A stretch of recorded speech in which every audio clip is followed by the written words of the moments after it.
So, yun po, mga kalingap, mga kaligaya, mga ka-ML. Ayan, nandito po tayo ulit sa bilihan po ng kahoy. Ayan. Kung saan nga po, bibili nga po tayo ng kahoy para po sa bubong po nila Lisel. Ayun. Yun. Bali, makakadalawang balik po tayo kasi hindi po kayang hakutin po lahat. At kami lang din po yung maghahakot nito nila Tio Crispin. So, tara po mga kalingap, samahan niyo po kami. Maraming salamat po sa hindi niyo po pag-skip ng ads. At kay Sir Erson na nag-sponsor po ng pangbubong po nila Lisel at sa anonymous sponsor. So, tara po mga kalingap, alam ko pa excited na po kayo. Let's go!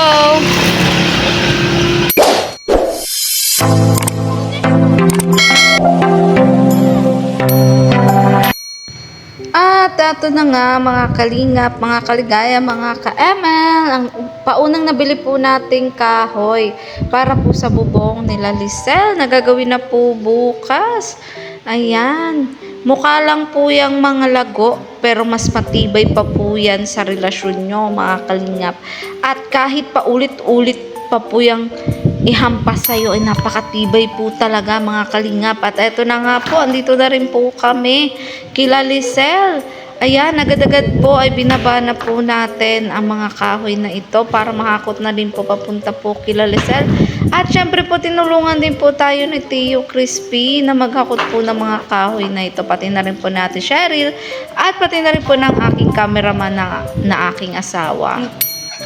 At yun nga po, bale ito nga po ay nasa 100 na lang muna mga kalingap dahil yon hahakutin po namin ulit yung mga susunod pa pong kahoy pagkatapos po nito dahil yun nga po may mga kagibatan nga po ito mga kalingap. Akala ko po ay ako lang po yung magibat pero may mas magbigat pa po pala sa akin mga kalingap. At yan inabot na nga rin po natin mga kalingap yung bayad po natin kay Tio Crispin kahapon para naman po mas lalo po siyang ganahan sa kanyang pagtatrabaho.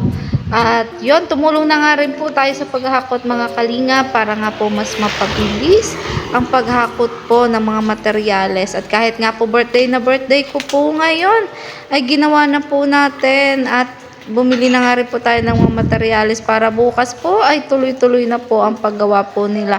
At pagkabit po ng mga kahoy na ito para po sa mga susunod na araw ay okay na po ang mga bubong nila Lisel mga kalingap at ni Baby Tanggol. Hindi na po sila mababasa ng ulan at kahit bumagyo po ay hindi na po sila mangangamba pa.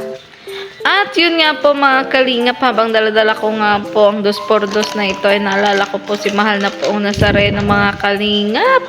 Ganito po pala talaga ang sakripisyo pong ginawa niya, hindi po madali. Lalo na po at yun ay good lumber, ito po ay coco lumber lang pero grabe naman po, sukong-suko na po ako mga kalingap.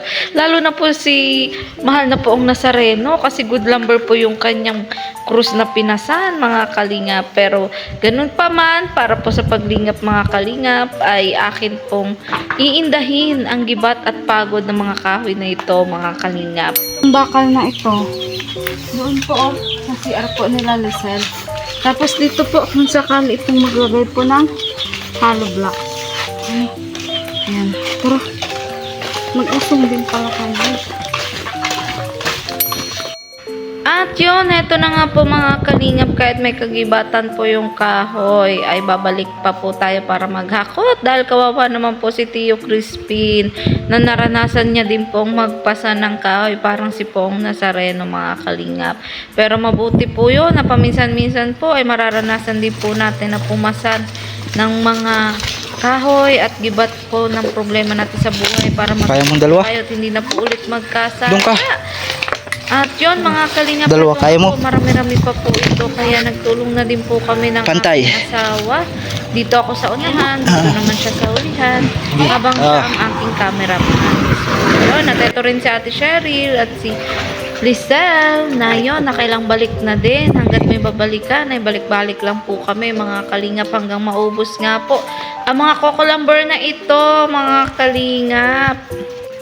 Dahil hindi nga po kasya ang aming tricycle dito po sa daan nila Lisel. Dahil yun nga po, tingnan nyo naman, kami pa lang po ni Lisel ay hindi na po magkasya. Ano pa po yung tricycle na may dala-dala pong kukulamber ay lalong hindi po magkakasya mga kalingap. Hindi naman po kami pwedeng makiusap ngayon sa kapitbahay dahil yun nga po maputik po sa kanilang tapat bahay, malambot po ang lupa kaya hindi po papayag na magpadaan mga kalingap.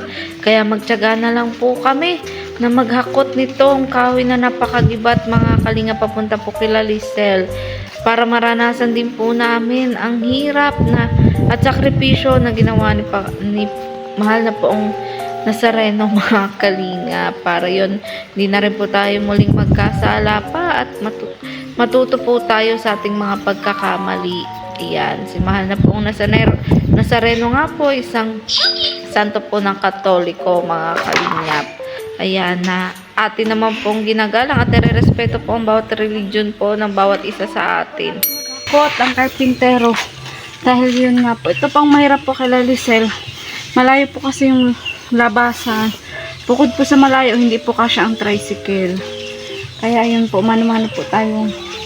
Tiyo, paano pala yung dito nagtulong-tulong na po kami. Nagtulong-tulong na po kami sa paghakot. Tiyo. Nakakahingal po. Madami-dami pa po yung hakutin namin mamaya. Mas magibat po yung hakutin po mga kasi 2x5 po yun mga kalingap. At yung yero po, bibili po tayo ng yero kapag naikabit na po lahat ng kahoy mga kalingap. Tiyo, ito pa lang dito bakal na ito. Magagamit pa ito dito. Ano ba gang itatakip dito? Saan? Dito ano itatakip? Hindi pa ito kayanin ng budget. Tatakip saan? Dito. Hollow blocks din. Diyan sa iturtahan na yan? Hollow blocks yan. Hollow blocks ano? Yung bakal magagamit pa yun ano? Sobra pa yan. Ano ba yan? 10mm? Oo, sakahin. Tapos doon din Sa CR. CR. Sobra yan dyan? Sa dalawang yan ako. Pero ang pinatapat mo, kinaan mo na? Oo, yun nandun mag-asa itong binilog yan. Nandun na sa bahay. Ilang 8mm pa ba yan? Ano ba kaya binili mo? Sinata ko 10 ata. Hindi, hindi naman sa ito. 4. 6 ata yung binili mo. Apat din na 10mm yan. Hindi, nakaputol na ako dito ng nagkakuha ata ako Hindi dito ng ngayon. 4. Apat po. Pito ata, pito ang binili mo nitong malaking ito ay. 3 yung nagamit ko. So ang wala, hollow block sa kabuhangin. Siminto, ano? Order ka na lang ng buhangin din at may higit pinsan nila yung maano. Kapag meron pa, kapag kaya ng budget natin. So mamaya na naman tayo mahakot. Meron pa. May isang siminto pa naman pala, ano? Ilang hollow blocks yan? 20 lang ata ito. 20 nga. 20 lang ata ito. Ayun, doon. Ilan doon na hollow blocks? Ilang daw tayo? Hindi ko pala. Ilang hollow blocks? Isa ka na. Isasagad-sagad na natin ang bilang ng ito. Oo. Isang siminto pa naman po matera. Nakakalingat. Isa na lang po.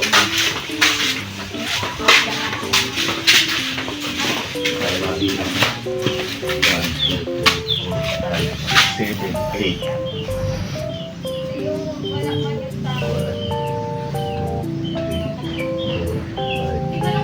5 6 Tara ha. 6 times. 5 ay 1, 2, 3, 4, 5, 6, 7, 8 Ano? 50 50 dito. 70 mga 75 70 kasama doon. 75 mo na. Na hollow blocks. Yan. So, yun po. Kailangan pa po ng hollow blocks. Kailangan pa po ng buhangin. Plus, hollow blocks. Nasa 100 pa pong pirasong hollow blocks. Semento. Mga ilang semento pa yun. Yan lang. May isa pa tayo dyan. Mga 3. Kasama yung isa. Kasama na yun. Yan. Bali 3 pa Ay, ito pa pala, no? Pwedeng gawin muna ng sandaan. Magawin pa tayo dito ng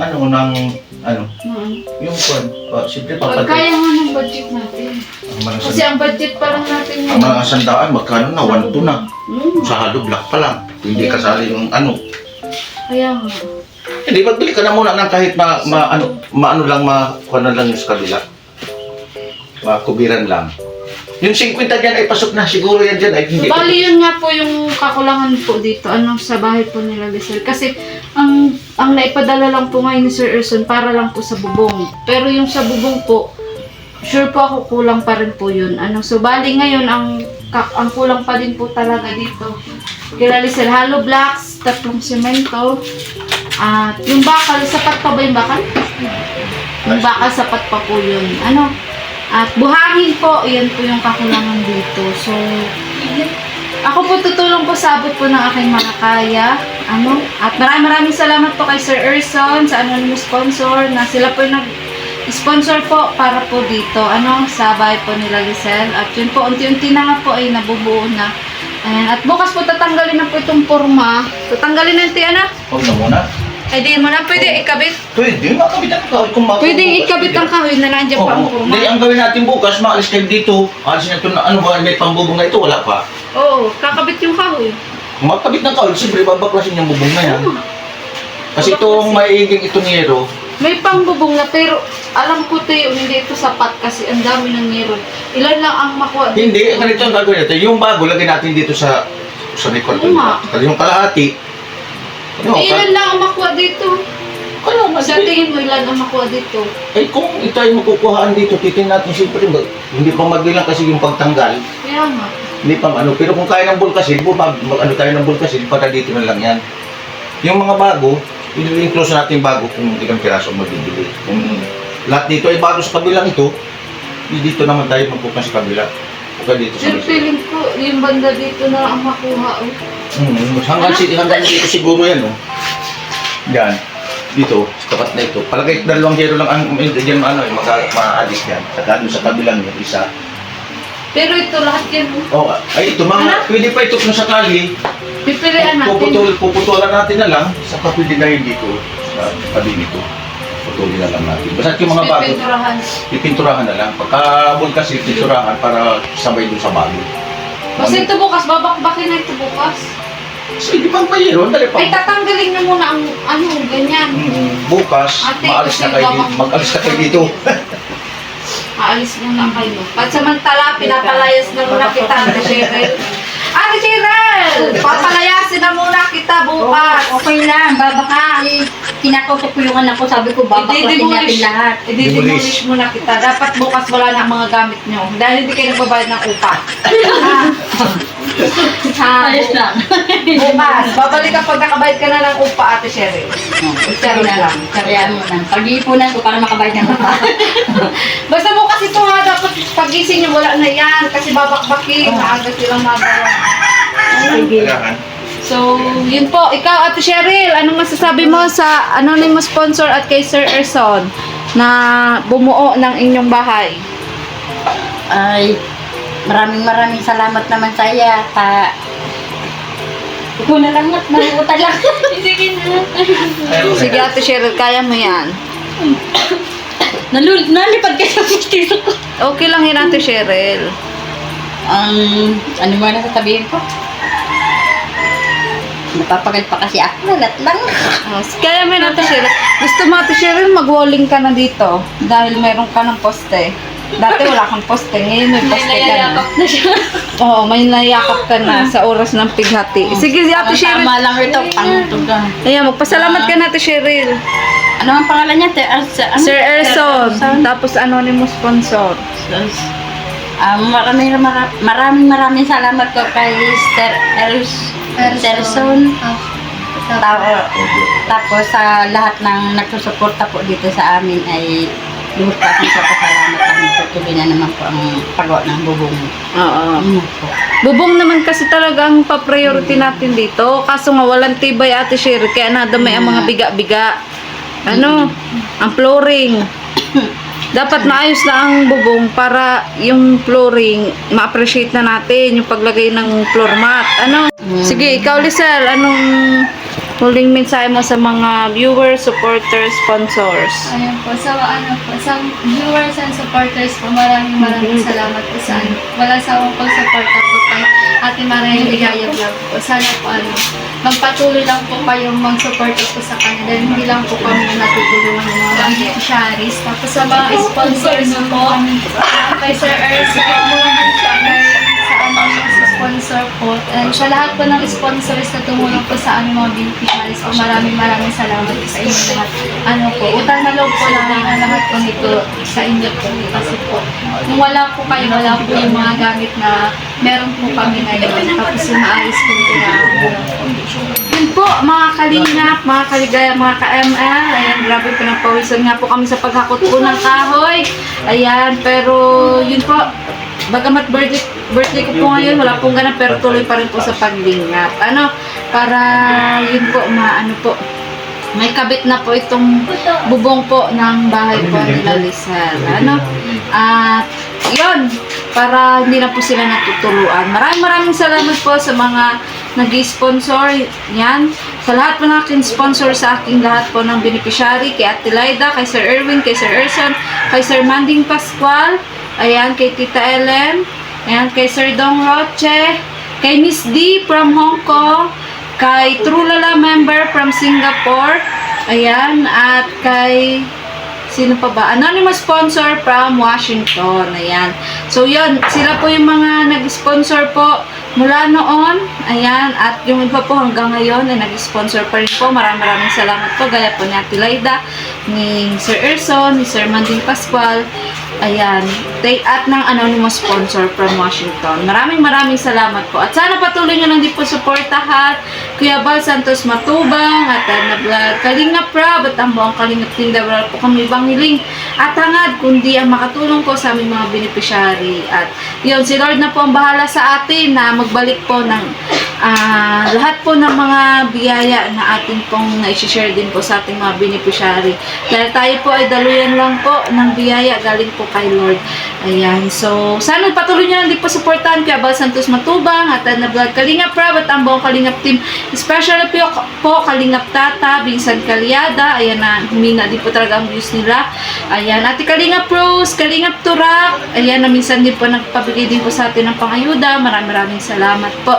At yun, sa buong Kalingap team, ayan, kay Mamo Vlog, ayan, shout out po sa inyong lahat. So, muli po ako po si Mariel Gaya Vlog, ang babaeng kahit may problema, maligaya. Bye-bye!